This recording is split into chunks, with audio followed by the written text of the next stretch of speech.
দেখছেন তো পাকা আমের মিষ্টিগুলো কত সুন্দর হয়েছে, আর প্রত্যেকটা মিষ্টি একেবারে পারফেক্ট হয়েছে। আর এভাবে যদি মিষ্টি বানিয়ে দেন তো সবাই আপনার প্রশংসা করবে, আর ছোটো থেকে বড় তো সবাই খুব মজা করে খাবে। আর আম শেষ হওয়ার আগে একবার হলো এই মিষ্টিটা বানিয়ে খেয়ে দেখবেন। পাকা আমের মিষ্টি বানাবার জন্য এখানে আমি পাকা পাকা দুটো আম নিয়েছি। তো আমগুলোকে খুব ভালো করে পরিষ্কার করে ধুয়ে নিয়েছি। তো আমগুলোকে আমি পিস পিস করে কেটে নেব। তো এই যে আমি আমগুলোকে পিস পিস করে কেটে নিয়েছি। তো এখানে আমি একটা মিক্সিং জার নিয়েছি। তো চামচের সাহায্যে আমগুলোকে আমি মিক্সিং জারে ডাইরেক্টলি নিয়ে নেব। তো এই যে আমি আমগুলোকে ডাইরেক্টলি মিক্সিং জারে নিয়ে নিয়েছি। তো আমি স্মুথ করে পিষে নেব। তো আমগুলোকে আমি খুব ভালো করে পিষে নিয়েছি। আর এই যে দেখতে পাচ্ছেন একবারে স্মুথ করে পিষে নিয়েছি, আর পানি ছাড়াই পিষে নিয়েছি। পাকা আমের মিষ্টি বানাবার জন্য এখানে আমি সুজি নিয়েছি। তো 10 টাকা দামের সুজির প্যাকেট নিয়েছি। তো প্যাকেটটাকে আমি প্রথমে কেটে নেব। সুজির প্যাকেটটাকে কেটে নিয়েছি, আর তো মিষ্টিটা বানিয়ে নেব। তো এখানে আমি 1 চামচ দেশি ঘি দিয়ে নেব। তো দেশি ঘিটা দিয়ে নেবেন, তাহলে এটা মিষ্টির টেস্ট আরও বেড়ে যাবে। তো আমি ঘিটা দিয়ে নিয়েছি। তো ঘিটাকে খুব ভালো করে গরম করে নিয়েছি। সুজিগুলো দিয়ে অনবরত নাড়াচাড়া করে ভেজে নেব। অনবরত নাড়াচাড়া করে সুজিগুলো ভেজে নেবেন। খেয়াল রাখবেন সুজিগুলো একটু পুড়ে না যায়, শুধু কালারটা চেঞ্জ হওয়া পর্যন্ত ভেজে নেবেন। আমার চ্যানেলে নতুন বন্ধু হলে প্লিজ আমার চ্যানেলটাকে সাবস্ক্রাইব করবেন, লাইক করবেন, কমেন্ট করবেন, কেননা আপনাদের একটা লাইক কমেন্টই আমাকে ভিডিও করতে মোটিভেট করবে। যিনারা আগে থেকে করে রেখেছেন তাদেরকে অনেক অনেক ধন্যবাদ। এই যে আমি অনবরত নাড়াচাড়া করে সুজিগুলো ভেজে নিয়েছি, আর বুঝতে পারছেন কালারটা একটুও চেঞ্জ হয়নি। তো এখানে আমি 1 কাপ লিকুইড দুধ নিয়েছি। তো দিয়ে নেব। তো আপনারা পানি দিয়েও করতে পারেন, কিন্তু দুধটা দিলে কি মিষ্টির টেস্ট আরও বেড়ে যাবে। তো আমি চুলার ফ্লেমটা স্লো রেখে মিশিয়ে নিয়েছি।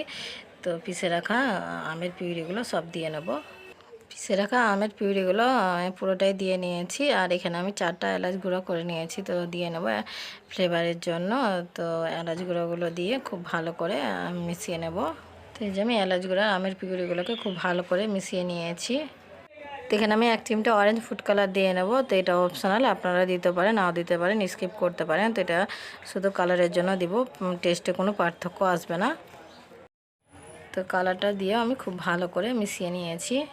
তো এখানে আমি 1 কাপ চিনি নিয়েছি। তো 1 কাপ চিনিতে পারফেক্ট মিষ্টি হয়ে যাবে, কেননা আম এমনিতে মিষ্টি হয়। তো 1 কাপ চিনিতে পারফেক্ট মিষ্টি হয়ে যাবে। তো আপনারা কম বেশি করে নিতে পারেন। তো চিনিগুলো আমি দিয়ে নেব।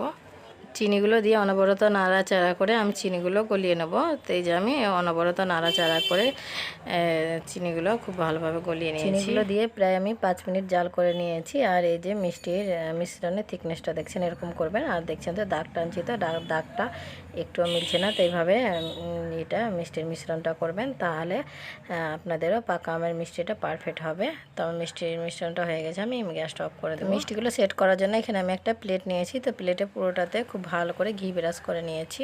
তো পাকা আমের মিষ্টির মিশ্রণগুলো আমি এই প্লেটে ঢেলে নিয়েছি। তো আমি খুন্তির সাহায্যে চারিপাশে ছড়িয়ে নেব আর চিকন করে নেব। তো এই যে মিষ্টিটা আমি খুন্তির সাহায্যে চারিপাশটা চিকন করে নিয়েছি। তো আমি 30 মিনিট ফ্রিজে রেখে দেবো। তো এই যে আমি মিষ্টিগুলো 30 মিনিট ফ্রিজে রেখে দিয়েছিলাম, আর পুরোপুরিভাবে সেট হয়ে গেছে। হাত দিচ্ছি তো হাতে একটু লাগছে না। তো মিষ্টিগুলো আমি পিস পিস করে লম্বা লম্বা করে কেটে নেব। আর দেখছেন তো কাটছি তো কত সহজে কেটে যাচ্ছে।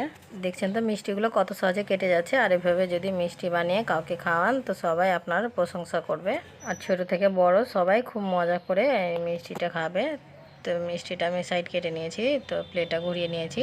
তো আমি এরকম এই সাইডটাও পিস পিস করে কেটে নেব। তো সাইজটা আমি এরকম করেছি। তো আপনারা আপনাদের পছন্দ মতো সাইজটা করে নেবেন। তো এই সাইডটা আমি কেটে নিয়েছি। তো মিষ্টিগুলো আপনাদের আমি একটা তুলে দেখাচ্ছি। আর এই যে মিষ্টিটা দেখছেন তো কত সহজে উঠে যাচ্ছে। আর দেখছেন তো মিষ্টিটা কত সুন্দর হয়েছে আর কত পারফেক্ট হয়েছে। আর এই যে প্রত্যেকটা মিষ্টি একেবারে পারফেক্ট হয়েছে। তো মিষ্টিগুলো আমি একটা একটা করে প্লেটে রেখে দেবো। আর দেখছেন তো একটা একটা করে মিষ্টিগুলো আমি প্লেটে তুলে নিয়েছি। আর দেখছেন তো প্রত্যেকটা মিষ্টি কত সুন্দর হয়েছে, একেবারে পারফেক্ট হয়েছে।